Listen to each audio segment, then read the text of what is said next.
Gusti Nu Maha Suci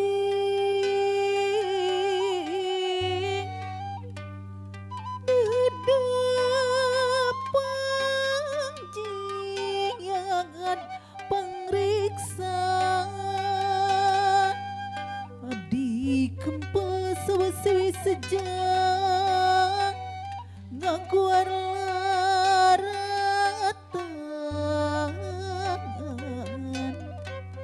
titis waris pajajaran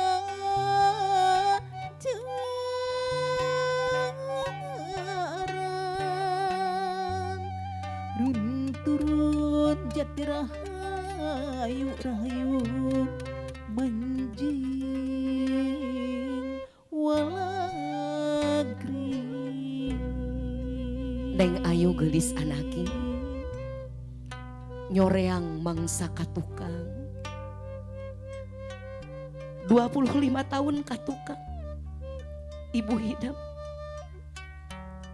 berjuang nandon ke nyawa ngajuru ngalahirkeun hidup dina dinten Kemis 8 Januari salapan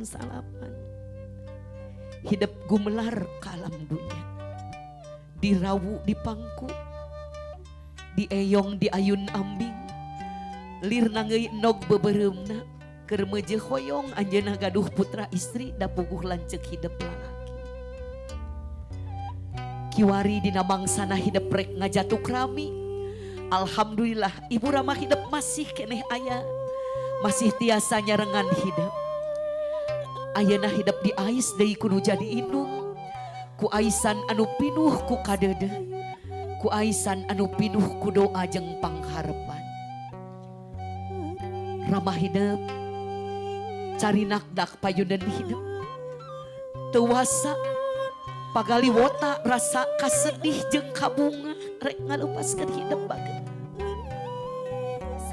Bapak Hidayat Pak salira salaku imam di kulawarga ieu tangtos salira ngagaduhan tanggal waler dunya akhirat ka tuang putri nya ayeuna pisan Bapak bade ngecakeun aisan dinten enjing bade ngawalian niatan sagarupina seja ibadah ka Allah disarengan sareng ayun ambing mangga salira tiluan tiasa majeng kapal dieu kanggo ngecakeun aisan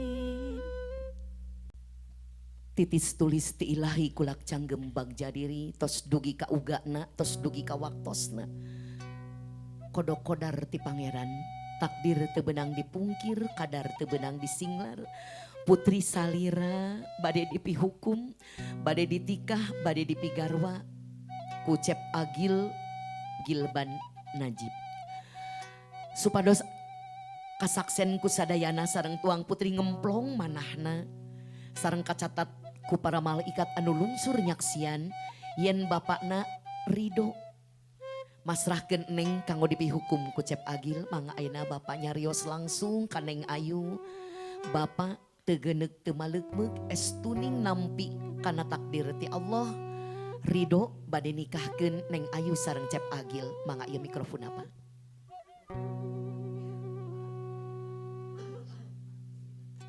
Bismillahirrahmanirrahim. Ayu Bapak ridho pisan.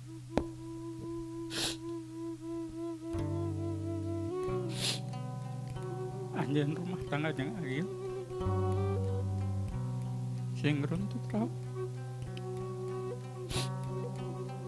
sing janten istri anu soleh sepeha bakti caroge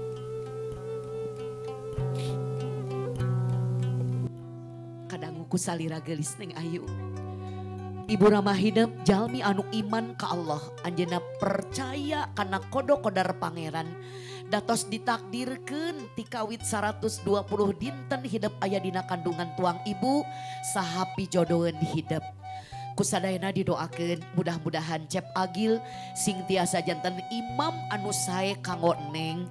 Anjeunna tiasa ngatik ngadidik Neng langkung sae agamana utamina mah sehingga Neng tiasa dituntun menuju jalan kasayan, menuju keluarga baiti jannati sakinah mawadah warahmah. Amin. Jadi mangga calik Bapak dina kursi. Nu geulis calik dina pangkonan Bapak. Ibu nuturkeun calik gedengeunana. Panangan Neng kapayun duanana, cepengan panangan Bapak sabelah. Cepengan panangan Mama sabelah ayeuna Neng bade diecakkeun aisan geulis. Indung Bapak anu mana anu rela papisah jeung nu jadi anak. Tapi sakali deui takdir anu kudah dilakonan ku hidup. Bral tuturkeun caroge hidup. Ibu Rama hidup geus teu ngaboga-boga deui. Tanggung jawab ka Neng dunya akhirat lungsur ka caroge Neng. Cupar kewajiban Bapak salami ieu ngatik ngadidik Neng Ayu. Kaihlasan Bapak sareng Ibu ngalepaskeun putri istrina kanggo taat kanu janten carogena. Insya Allah Bapak sareng Ibu bakal gaduh benteng di surga. Sok sanaos memang urang sok leungiteun ngarasa di nomor 2keun. Salami ieu Neng Ayu tetep sasarengan sareng Ibu tapi ayeuna kedah paanggang tapi sakali deui. Kasolehan anjeunna insya Allah tiasa janten kebagjaan kanggo salira duaan dunya akhirat.